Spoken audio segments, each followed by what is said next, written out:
Productive Dentist Academy podcast network. You don't have to go all the way to fee-for-service to significantly improve your practice. Every time you successfully resign from a plan, you have improved your practice. Welcome to Investment Grade Practices Podcast, where we believe private practice dentists deserve to get the lifestyle today while building an asset for tomorrow. Join your host, Victoria Peterson, to design the practice of your dreams and secure your financial independence. Let's get started. Well, welcome back to another episode of Investment Grade Practice Podcast. I'm your host, Victoria Peterson. And if you hear me laughing, it is because I have been in the green room here with my very good friend, Gary Takacs, and we have been sharing stories and laughing and reminiscing about our journeys, where we've intersected and all the fun things that we've seen. So, Gary, welcome, welcome, welcome. Thank you, Victoria. It's such a pleasure to be with you on your podcast today. I'm excited about our discussion today. So we're going to kind of go off script here today. Some of the things that Gary and I have in common. We've both owned dental practices and been partners in living entities. So our consulting work is grounded in maybe not truth for everyone, but truth about what works in our hands in a real life living laboratory. And I think that's really important. We both once upon a time loved motorcycles, and I really enjoyed the creative continuing education programs that you put on. You have been one of the best. You have been a trailblazer, and excited to be with you here today. Those trips were fun. It was great having you on our ride and learn trips, and being able to be with some awesome dentists and seeing gorgeous parts of our country. So much fun. I always Yeah, when you make learning fun, the learning sticks. that's right. And I think Well, I have to say, I don't really remember what we talked about at dinner on the CE part, but I remember the motorcycle rides, and I remember going to Dr. Hammond's office. Now, give us a dateline on this. We'll come back into today's time and frame, but this was in maybe 2003? yeah, it was in the early 2000s. Yep. Yeah, and they had a front deskless concept that worked so well, like 20 years ahead of their time. Uh, Roy Hammond was a yeah, huge follower of Dr. Omer Reed. You remember Dr. yeah. Reed? And Omer taught the concept of a front deskless office. And Dr. Hammond, Roy Hammond, thought, well, I'm going to put that in place here. And that's what we saw, a dental office without a front desk. And the concept, when Omer taught Omer taught by parable. Uh, Yeah. and the concept of the front desklessness was not so much about eliminating the desk, but he did in his own office, Dr. Reed did, because he wanted to show that it could be done. But it was more about removing the barrier between patients and the doctor and team. And, for our silver-haired listeners and no-haired listeners, they might remember when dental offices had those little tiny windows. Remember the little slider window? That separated, the patients from the team. And Dr. Reed wanted to be more The open. doctor will see you now. That's right. In hushed tones, right? Right. Yeah, like you're being scolded by a librarian. That's right.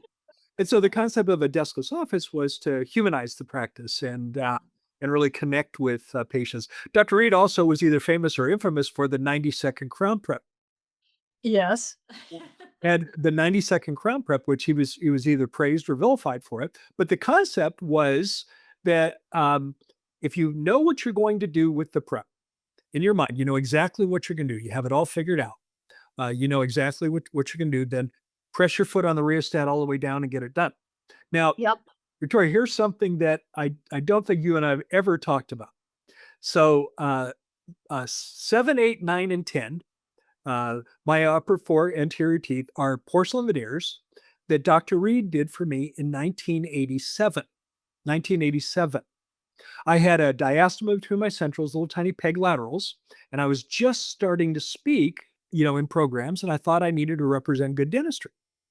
And I asked Dr. Reed if he would help me correct that that gap between my front teeth and the little tiny peglettos? He said, sure. He said, in fact, I do some over the shoulder courses. Would you be a patient? He had one of his operatories was oversized where doctors could watch.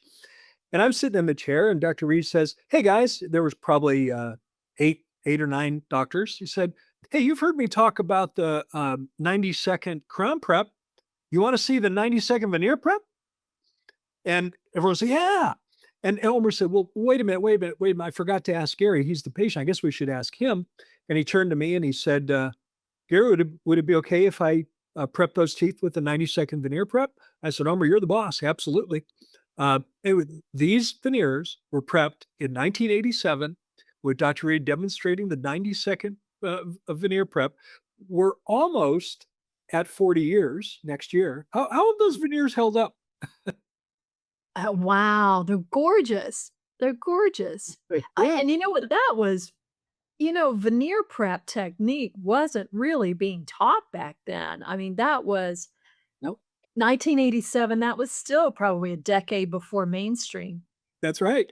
But he did those 4 teeth with me as the patient and perfectly comfortable. I'm a good patient, but I was comfortable. But his whole point was, know what you're going to do. Press that rheostat all the way down and do it. I miss Omer. Omer had such an influence on my life in so many ways, not the least of which is how every one of his courses was taglined underneath whatever the title was. It was Dentistry, the People Game. And so whatever the title of the course was, it was subtitled Dentistry, the People Game. And that has influenced you and I. That concept has been a thread throughout our entire careers. We've just spent 30 minutes talking about the people side. I love it. And what we were also talking about was how the people get lost in the numbers sometimes, or the numbers kind of restrict our viewpoint. Let me wrap up with the concept of productivity and the 90-second prep. Bruce said the same thing. He said, I'm not here to teach you the 90-second prep.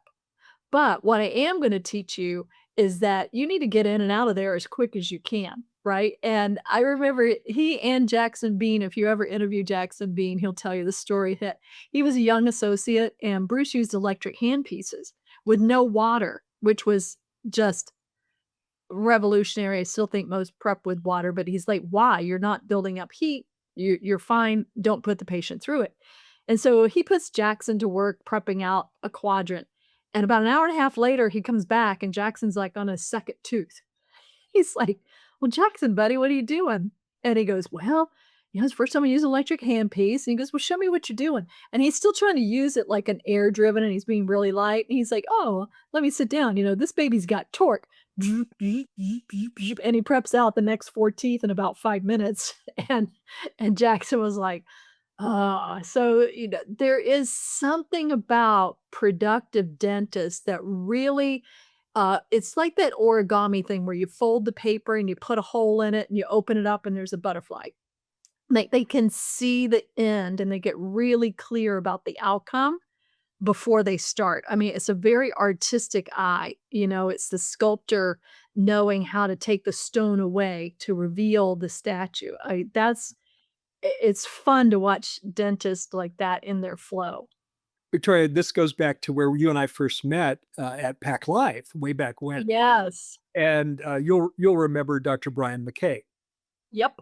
And I always appreciated his humor because it was witty humor. You had to think. And just a wonderful, wonderful dentist and a great person. And, this was in clinic. And of course, the doctors are learning how to do veneers, in Dr. Hornbrook's lectures. And then they're in clinic with the instructors actually doing a 10-unit upper anterior porcelain veneer case. And I would observe in clinic, just Right. and I was sitting on a bench just observing, and Brian taps me on the shoulder. He goes, "Watch this," and he had my attention at this point. And there was a dentist that was taking the course, beginning to start to prep his patient on a 10-unit upper anterior porcelain veneer case. And Ryan was the instructor that was rotating through the clinic then, kind of keeping everything going. And he watched for a few minutes and he walked up to him and he said, "Doctor, you can rub that tooth as long as you want with that burr, and a genie's not going to come out of there." And then he turned around and walked away.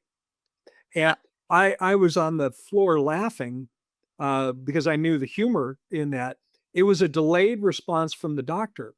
The doctor looked over at Brian about 30 seconds later, and then he said, "Oh, I just got that." He said, "You can rub that tooth with the burr as long as you want, and a genie is." But you need to Wow. turn it on. Yeah, turn it on and get going here. Oh, I love it. Well, I had the pleasure of being on your podcast, which coincidentally is you just told me it's coming out today as we're It's recording. recorded, yeah. I love keeping this going, and you gave me one of those moments. We were talking about insurance participation from the viewpoint of how it limits or restricts the doctor's thinking, the clinical choice. You just get, I don't know, grounded down into right complacency because you know it's going to be rejected. Like it's built into the language of the plan to make it difficult for the patient to say yes. And so you start to comply.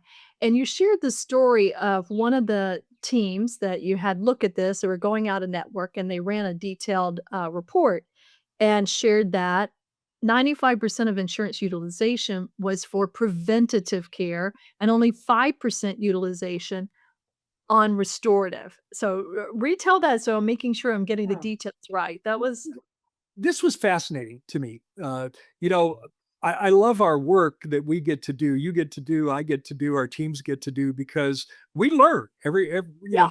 we're constantly learning. It's a moving target. We're constantly learning things. And a client of mine, a wonderful husband and wife, Dr. Team, just a really great practice. Um, really, I would absolutely call it an investment grade practice. I love your terminology with that. This is an investment grade practice. At Productive Dentist Academy, we've helped thousands of private practice owners find the clarity inside their data and take control again, starting with a free 60-minute coaching session. Head over to investmentgradepractice.com right now before the next patient sits down to claim your free 60-minute coaching session. That's investmentgradepractice.com. And we had worked their way out of a network to become an unrestricted provider. This is an area where insurance is rampant, and it just didn't fit their model. And over time, didn't happen overnight, but over time, they successfully resigned from all the plans. And the one of the doctors said to me, Gary, I was interested in doing as we were preparing to do this. I wanted to go into our database and see if patients that have insurance, whether they were likely to accept more complex restorative care, what I like to call high value services.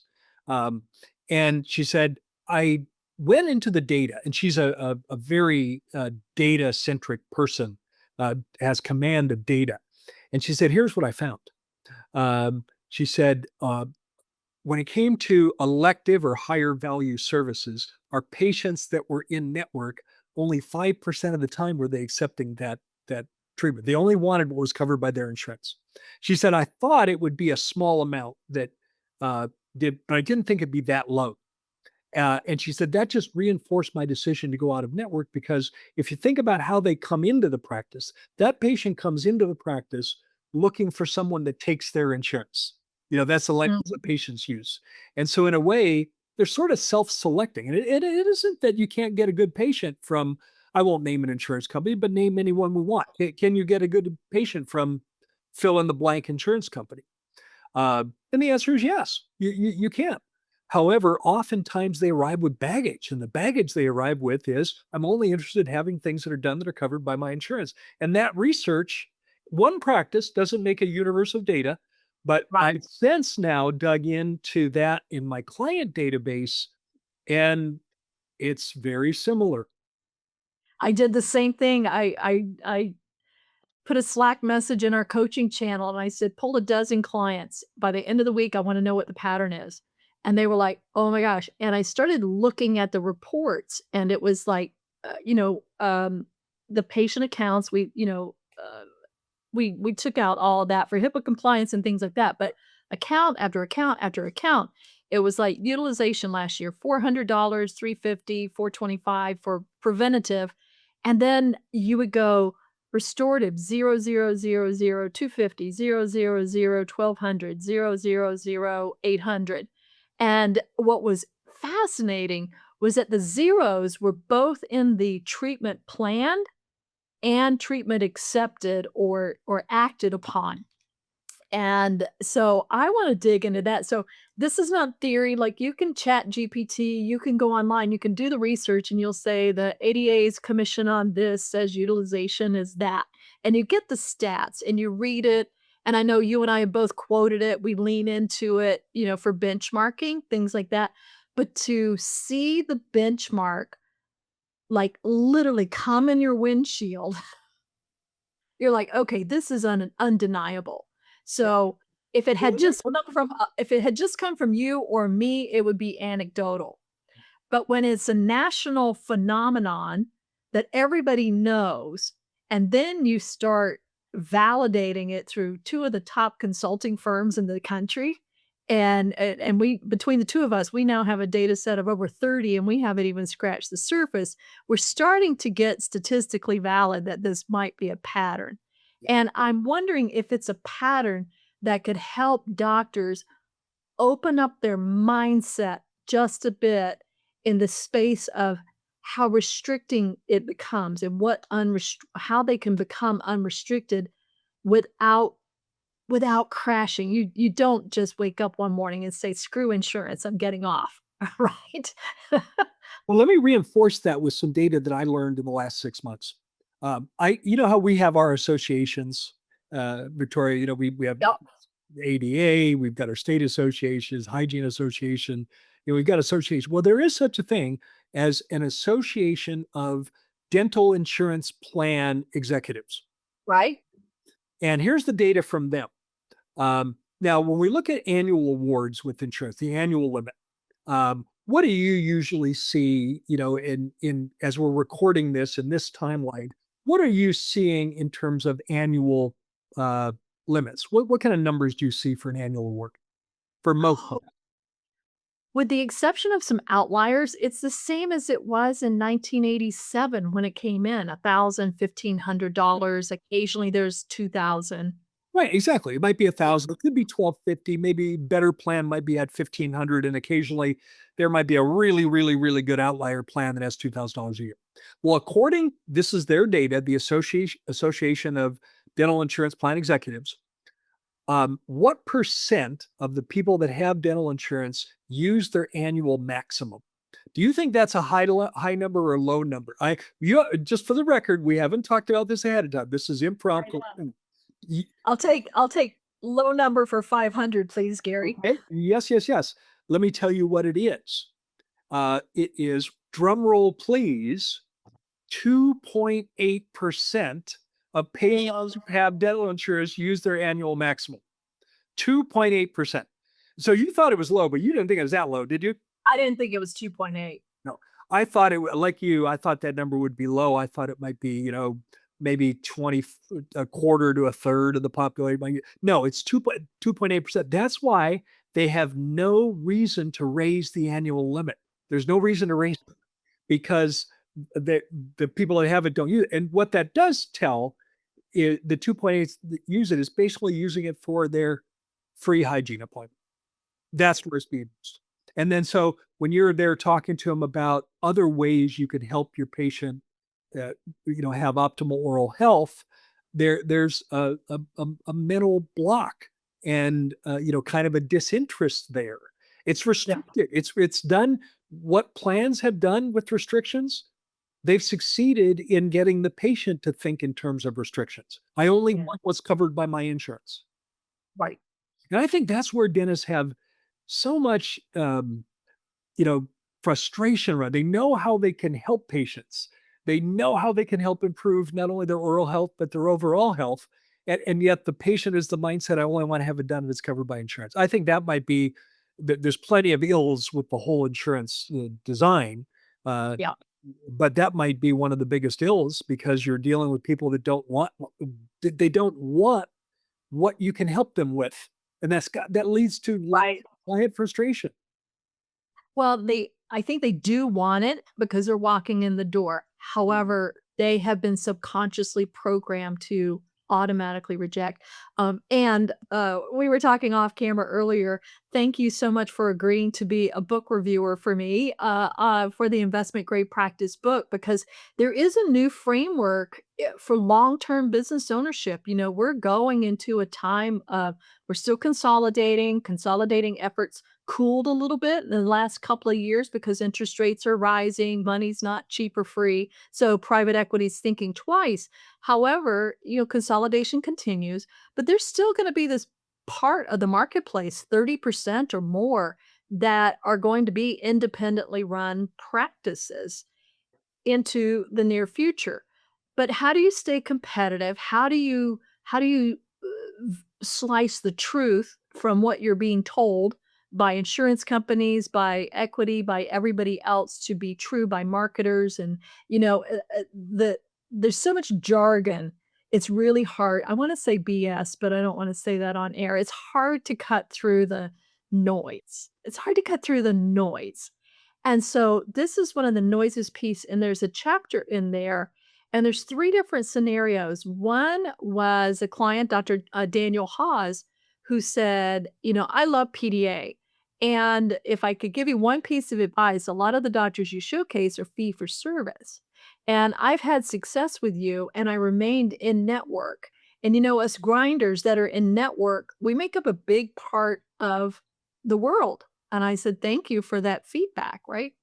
Another one, Dr. Justin Villafane, came to us after he went off half of his plans with no communication plan, no marketing plan, no differentiator with the team on how we talk about things. And he quickly learned, like, there's a system for developing a fee for service practice that's different than an insurance practice. He thought he had a marketing problem. Thank goodness Sarah Hansen said, "First, we build the system within the practice and get your team on board. Then we do the marketing." So that turned around really quickly. And then a third story, like many of your stories, where doctors made the choice to go completely out of network over time. And the interesting variable, because all 3 are successful, 80% participation, 50% or less, and 0. Like, at every stratus, there's success, but it comes down to this piece of restriction and being able to say to the patient, "Here's everything I see. Here's what I know. And I understand, you know, if insurance and coverage is a concern for you, 9 times out of 10, our team can help you with the copays. We can make this affordable." So it really is the conversation about affordability and value, even within an insurance network. If you're not talking about value, risk factors, lifestyle, prevention, the patient has no real reason to go forward.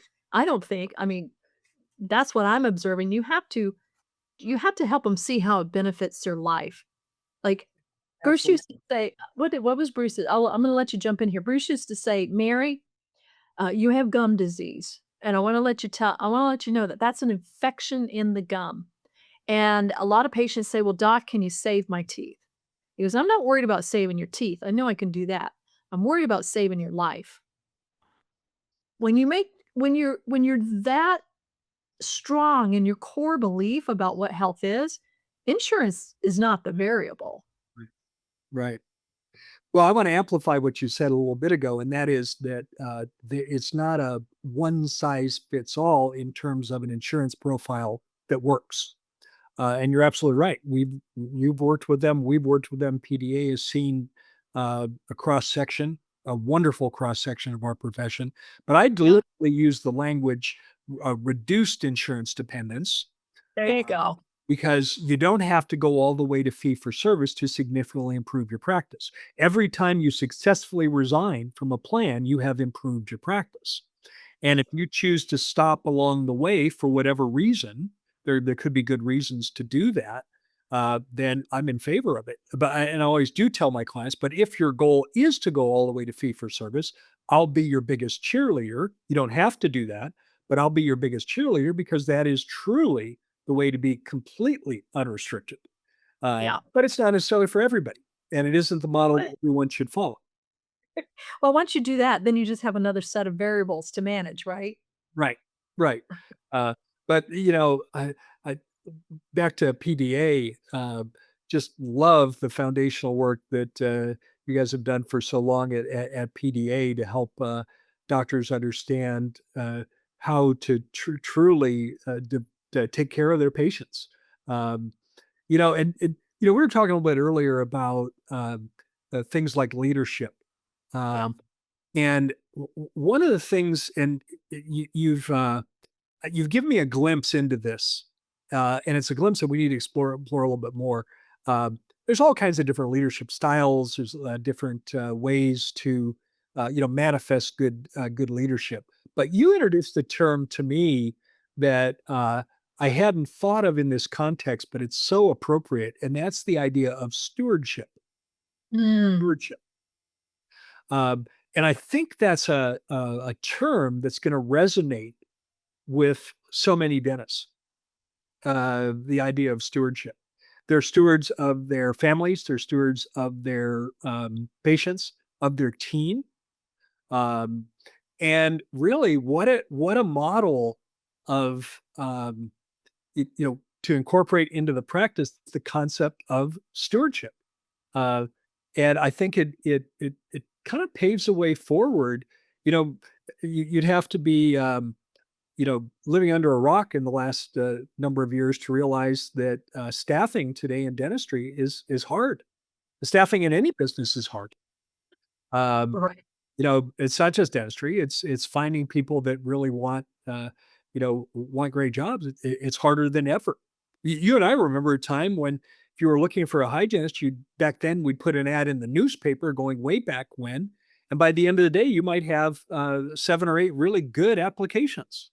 That was a Right. different time. But today, I think more and more people that are in the workforce are wanting to work in a place where they feel that they can put their heart and soul into it, uh, and have purpose beyond whatever it is the job that they're doing. And I think that the answer to that is a stewardship model. I love that you brought that up. Yeah, the investment grade practice book, we're actually going to create a bookmark that has some of these terms because they're very intentional. The word investment is intentional. It yields a financial return, but it really comes from vestment, like the sacred, in ceremony and religion and you vest yourself Right. and you clothe yourself in this responsibility, in this purpose. So coming back to like really living your purpose and investing in your team, investing in yourself. And then the concept of stewardship came along because I know you're probably working with this too. A lot of doctors are preparing to transact. I think there's an estimate 34,000 dentists will transact in the next 4 or 5 years. That's huge. And I'm going to ask you a question about that for a minute, but it's been my experience over these years that many entrepreneurial dentists build lifestyle practices and everything centers around the doctor. And that's really good in the beginning. I'm the boss, I'm autonomous, you can't tell me what to do. This is the way it's going to go. Then you find out it's something of a bear trap. Oh, wait, no one's going to do anything until I tell them to because they build it all around me. And now you're trying to look at how to escape. So I call that kind of a command and control model. And it works really well when you like being the center. But when you start thinking about transitioning and succession planning, I think it's the same conversation as reducing your dependence on and influence of insurance restrictions. It's not an overnight process. Done well, it'll take a year or 2 to really get ready. And I that's where the word stewardship comes in. When you shift your mindset from I own this to I'm stewarding it and building it so that it runs without me. Like I want a legacy for my team. I want a legacy for my patients. I want this practice to continue to be like a beacon of health and a beacon of hope for my patients, that stewardship model changes everything. Yeah. And I think that model also provides an opportunity uh, to really attract team members, to the practice that resonates deeply with them. What Um, are team members looking for today, Gary? well, so you and I have done work with understanding different generations.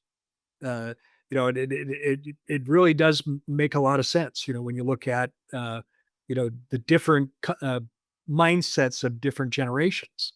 Yeah. And one of the things we're seeing today with it started with Gen X and in younger generations, um, i- i- is that they want to be involved in something that's bigger than themselves. They want to have some. They want to make a difference, um, and they have a strong drive to do that, and they want to be.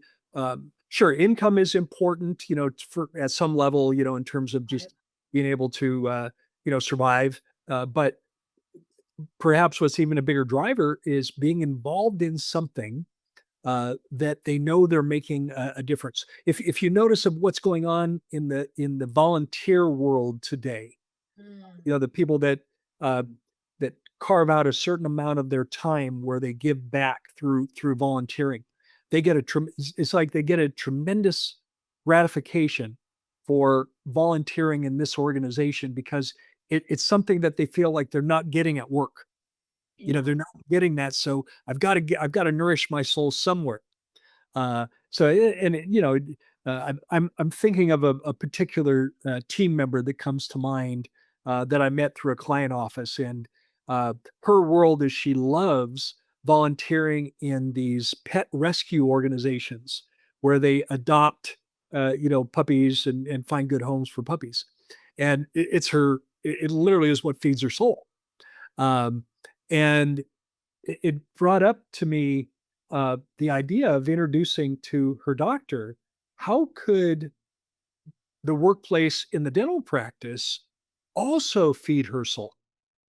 It's like, well, I go to work here, and she loves her job. I go to work, I do this, but I have to have my time where I can volunteer, to do that. And I think that's just one example of how part of the workforce today really wants to be involved in something that's bigger than themselves. I love it. Yeah, my daughter has volunteered at NOAA. Um, you might know this. It's on I-5 as you're going between Seattle and Bellingham. It's beautiful. It looks like a big log cabin. She has volunteered there, I want to say almost 15 years every Saturday to work with kittens. And she has been highly allergic to cats since she was a baby. So she takes extra Zyrtec every Saturday so she can go and work with kittens because she loves little kitty cats. And you're right. I think the more digital we go, the more analog people are trying to get. Like, I want to garden, I want to be in nature, I want to be with animals. And I love this new generation for that. And Yeah. attracting talent, back to Omar Reed, I think we may need to adopt some of these front deskless techniques because it's hard to find administrators, and, he did it well, like Roy Hammond, I remember, like, when I walked through the door, someone magically appeared, like, "Oh, hello, Victoria, how are you? It's great to see you," because they had security cameras at the end of the sidewalk, so they knew y and it tripped an alarm. Like, there's a system to everything. I think that's what I'm discovering as we go deeper and deeper into this concept of building an investment grade practice, one that, like you said, attracts and feeds the soul of you and your team today, but is then positioned well for options. Like, I'm hearing more doctors. I'm curious to see what you're hearing. I'm not hearing, mm, like in the pandemic, go back to 2021. Right? So we survived the pandemic in 2022. It lingered into 2021. Some doctors just were close to retirement, turned in the keys, and walked away. Some doctors said this is far too much stress and they sold. Uh, a lot of transactions happened in 21, 22. Um, And doctors were it was crazy. I don't see this as much, but you're just going through your mail and you're getting unsolicited offers. "Hey, I got an offer from my practice. I think I'm gonna say yes. What do you think?" I was like, if somebody rang your doorbell and said, "Love your house. Could you move out in 30 days?" Would you not get your house appraised? Would you not try to find multiple if it's that desirable? Wouldn't you want multiple people looking at it for the best offer? So we went through that phase. So I want to check the temperature with you. I'm feeling like we're at a phase now where doctors aren't wanting a quick sale, they're wanting options. They want to know that I have the option to be here and maybe cut back my days and know that the practice will run well. I want the option to partner with my associate. I want the option to maybe partner in a private group. I'd like to see the option on a DSO. But it was binary for a while. Sell to an associate, sell to a DSO. It seems like there's multiple choices. So what advice do you have for doctors in understanding how to create options so they know the data, they know how to think about the options? Yeah, you're absolutely right, Victoria. If you look at the history and evolution of practice transitions, for a long time, it was just a single lane road. You developed your practice. You got to a point where you're nearing retirement age, and you find a broker and sell it. That was it, or that was one path. That was the dominant path. Uh, but then we started to see more and more the idea of multi-doctor practices, associate or associates, and the idea that you might pass it along to an associate doctor, might be, another path. And then, of course, as groups developed, we now had another option with the idea of selling, to a group or partnering with a group, DSOs and DPOs. So dental service organization and dental partner organizations became, part of that mix. But it's kind of the flaw that I think that has been evident in all these different options was you were working towards a finish line, and the finish line was the endpoint. Um, and then what? Then what? Exactly. And it's interesting. I've asked that question, then what? And then a lot of times they have the answer initially, like, well, I'm gonna travel more. I'm gonna play golf. I'm gonna play more golf. I've always wanted to do X, Y, Z, and now it's gonna give me a chance to do that. And then I took it further. I had a good mentor on this. You might remember Mercer. Oh, yeah. MTS? Yeah, MTIs. But before MTIs, it was Rick Mercer, and that's where I started in my career with Mercer. And I remember Rick was a very very kind mentor to me. He would often bring me in uh, to participate in client meetings with him, where I was the scribe. I was taking notes, but he really had me in there so I could learn. Uh, but he would talk to the doctor and say, "Well, you're thinking about you're going to be 65. You're thinking about you're selling your practice. What are you going to do?" And initially, they'd have some answers, and then he would say, "Then what?" And they might have a few more answers, and then what? And it would get uncomfortably quiet. And the really reflective doctors would say, I haven't thought past the first two then whats. I haven't thought about it. And then he'd keep asking probing questions. And one of the it was it feels like this is now over 45 years ago, but it feel like it happened yesterday to me because it's impacted me. The doctor turned to Rick and he said, I think what you're telling me is maybe my life doesn't get any better than it is right now. Oh, And, wow. you know what? I really do love what I do. I'd like to maybe do some things a little bit differently. But I think what you're telling me is that in terms of purpose, in terms of, um, a helpful spirit, helping others, maybe my life doesn't get any better than it is right now. Uh, And, Rick would always answer a question with a question. He'd say, "What do you think?" He said, "I think you're right." That maybe it doesn't get any better. And then he would ask the ultimate question: what would have to happen for you to feel really, really, really good in every way about your practice? What would have to happen? And they could typically answer that question pretty quickly. This, and this. Well, let's put those wheels in motion and let's live it now. So maybe it isn't a finish line. I think that's maybe a flaw in the models that you and I have seen as prevalent, transition models. It's a finish line. Yeah. And when you've spent, again, I'm thinking about our senior doctors, but this can apply any place in the career, early, mid, or late. But when you're a senior doctor that, so much of your life has been your practice, uh, it's hard to successfully step away from that. Now, I'm not talking transactional here.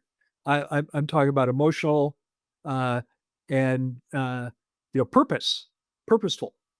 It's hard. What if you developed a practice that and you could participate in it any way you want it?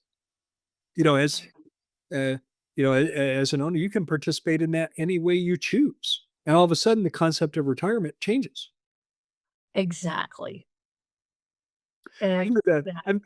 I've had the privilege of working with quite a few doctors and taking them to, a transition over the years. You have as well.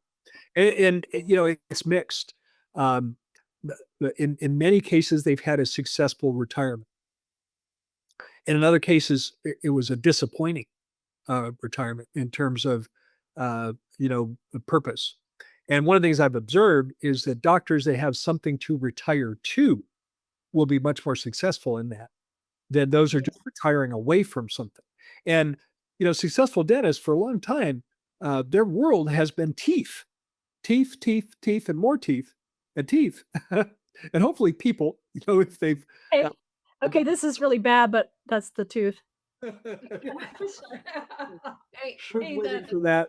I was waiting for that. no, it's corny. But what if the continuation, um, you know, becomes something that you can engage in, you can get your purpose from, you can help others, you can lift up, team members and young doctors, and you can mentor, and all that can be done within your practice.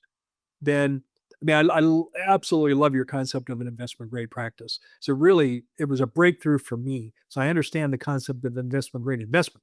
I understand that. You know, and when you introduce the concept of investment grade practice, it isn't about, trying to squeeze every last nickel out of your practice. It's about, truly realizing the potential of your practice. And there isn't a finish line to that. It just gets better and better and better and better. I love that. Um, wow, our time is flying as it always does with you.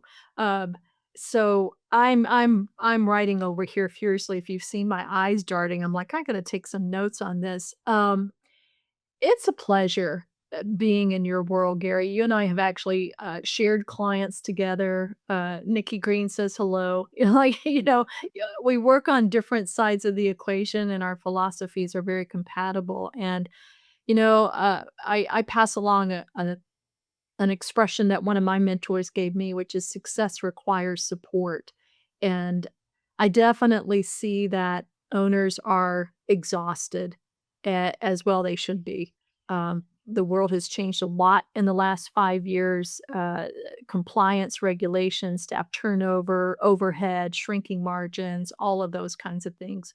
So, not to paint that and everybody lives happily ever after, but there is a framework. I was chatting with a doctor today, and he said, "Well, I know consultants, so how are you different?"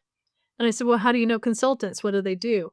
And he said, "You're gonna give me some dashboards, you're gonna give me some metrics, we're gonna do some meetings and huddles, and people are gonna know what they're accountable to. I already have all that. So how is this different?" And I said, "Oh, you were given the bones. Now it's time to put some meat and a heartbeat." Right? So I think it is kind of the subtitle of the book is, Helping Dentists Return to the work they love, to the career they love. So somewhere along the way, I think that's the opportunity, is to get back to, give us the phrase that you gave us at the beginning, get back into the business of people Yeah. and get Dentistry is a people game. it's a It's a game. clinical game for sure, but it's also a people game. I'll share something with you, Victoria, and also to our listeners. This happened in the last 6 months, and it has been one of these things that keeps me up at night in a good way. In a good way. But this was a very large private Facebook group, and I'll leave them nameless for the purpose of the story. But very, very large, involving many tens of thousands of dentists. And one of the moderators asked the question, knowing what you know now, would you encourage your son or daughter to become a dentist? And it drew me in. I wanted to see the results of that. And it deeply saddened me to see that the results were about 70% no. And in some cases, there was a figurative in front of the no, which I won't say to keep your podcast, the Family friendly. clean lyrics rating. So it was something no, but 70% it was no in caps and yelling at you. The other 30% were either yes or I think I think so.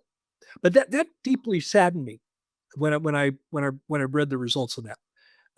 That people are putting their heart and soul into what they're doing now, or really trying to make it work, and yet they wouldn't guide a family member to choose that same career path. And I understand there's challenges. There's certainly challenges to developing a successful practice, an investment grade practice. Absolutely, if it was easy, everyone would do it. My grandmother taught me that. So, Gary, if it was easy, don't go for easy, go for worthwhile. I think I've shared with you my grandmother, my maternal grandma, mom's mom. I've had the privilege of meeting some really brilliant people in my life, and I'm not sure I've met anyone as bright as my grandmother. And she had an 8th grade education, but she had a PhD in life, and I have a lot of her saying etched in my mind. But said, if it was easy, everyone would do it, and don't go for easy, go for worthwhile. And that's really what I think of that as. That's what investment grade practice is. It's worthwhile. Yeah.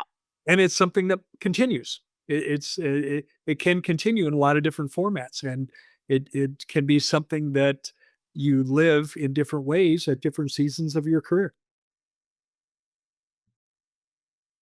I think that's the mic drop right there, Gary. Thank you so much, my friend, for being on the show. As always, I look forward to every opportunity of engaging with you and pouring your wisdom into our communities. If people want to reach out and connect with you, what's the best way to do that? Yeah, the best way to reach me. So I'm very transparent. I will do something that probably none of your guests have done. I'll publish my cell number. Nice. Text messaging works great for me. So 602-321-1778. That's my personal cell. You're seeing me hold up my phone. That's the cell that's pocket. But send me a text message, reach out to me, we'll connect.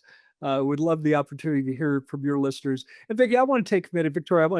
I still fall in the trap of we talked on my podcast about your name change. Yeah. That was our opening comment. So I knew you before the name change, but Victoria, I want to take a minute and just thank you and show my appreciation for all the amazing things that you do for our profession. It's so wonderful to see. I know we've approached dentistry from different backgrounds. But like you mentioned earlier, we're two non-dentists that have owned practices. That's not a big universe of people out there, but we share that in common for sure. But I sure appreciate all the ways that you contribute to our amazing profession. I truly believe that dentistry rocks. I think dentistry rocks because we have the ability to change people's lives every day. Awesome. And it could be something we do, clinically. It could be something we do behaviorally. It could be something we do structurally, in your practice. But we have the ability to make a deep impact on people's lives. And I think with every ounce of my DNA, I believe that dentistry rocks. And I love the work that you're doing to see that come about. Thank you. Well, as long as good people like you remain in the profession, I still hold high hopes that we're going to start being recognized for the oral physicians we are. And medicine and the world, our patients are going to start recognizing that nearly 80% of chronic disease can be identified at the dental office. So I still have work to do. You still have work to do. And I know all of our listeners here on this podcast have work to do. Thank you so much for sticking with us. Gary, we're going to have you back for part 3 because this is just too good. Count on it, Victoria. I'll be there. But thanks so much for having me. All right. Mahalo, my friend. At Productive Dentist Academy, we've helped thousands of private practice owners find the clarity inside their data and take control again, starting with a free 60-minute coaching session. Head over to investmentgradepractice.com right now before the next patient sits down to claim your free 60-minute coaching session. That's investmentgradepractice.com.